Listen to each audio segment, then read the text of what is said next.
Thank you, thank you. Mamat. Okay. Nandito tayo sa Bikutan exit. Papasok tayo ng expressway northbound.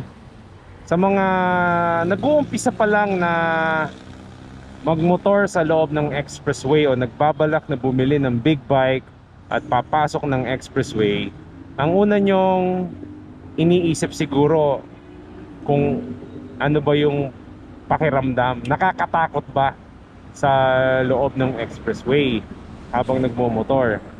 Sa totoo lang, yes, dahil maraming sasakyan ang hindi marunong gumamit ng signal lights at hindi marunong gumamit ng lane position dito sa loob ng expressway. Kaya nakakatakot, dun ka matatakot eh. Pero madaling magmotor dito po sa loob ng expressway dahil moderate, constant yung speed na ginagawa mo. Hindi kagaya dito sa city driving, traffic, 'di ba? Ang bigat, ang init ng motor, ang daming mga senaryo na unexpected. So dito sa expressway, mas madali na magmotor. Para sa akin mas madali siya. Okay? So ngayon, dito tayo sa exit point. Pero pag ikaw ay papasok dito sa expressway, dito, ito lang yung mga paalala. Pag papasok kayo ng expressway, dapat hindi agad kayo pumunta doon sa direction ng inner lane or innermost lane or tinatawag na overtaking lane. Hindi siya fast lane. Ano yan? Fast and furious? Hindi, no?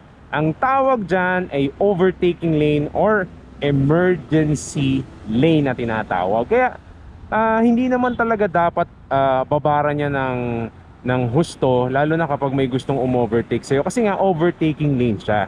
Yun yung pinaka proper na gamit niyan. Kaya pag papasok kayo niyan, kagaya ng Mitsubishi Montero Sports, hindi naman siya agad nagpunta doon sa pinaka innermost lane. Yun yung proper way na pagpasok dito sa expressway. Kailangan i-consume mo muna yung outer lane pagka ikaw ay papasok po ng expressway. At syempre, pinakamahalaga, ito yung ginagawa ko ay tumingin ka. Pinakamahalaga yung tumingin ka sa daloy ng trapiko, side mirror, signal, at syempre blind spot mo.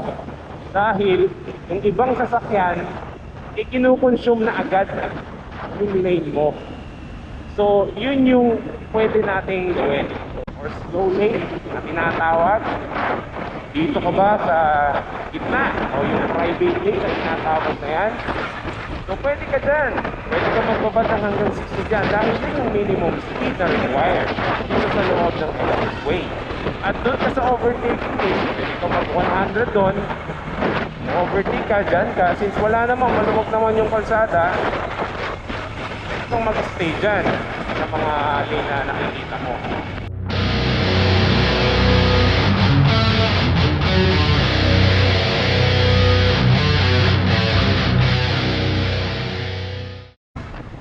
Kaya dito sa expressway, hindi ka pwedeng magpa-komportable na nakatingin ka lang sa harap. No RFID, keep right. Oh no, wala tayong RFID. Meron. Dito lang tayo napapunta. Ito yung ayoko dito sa toll gate pag nagmo-motor ka. Yung gitna oh. Nakita nyo yung gitnang yan, lahat ng buhangin at oil na iipon dyan. So kung dyan ka dadaan as a motorcycle rider, good luck. For sure. Pag arangkada mo palang pwedeng mag-spin ang rear tire mo dyan. At syempre, sa mga biglaang preno, pwede kang ma-aksidente dyan. Bad trip. Hindi binasa ang RFID natin. Inis. Bad trip. Delay. Okay, banat ulit. Let's go. Aabutan pa ng ulan.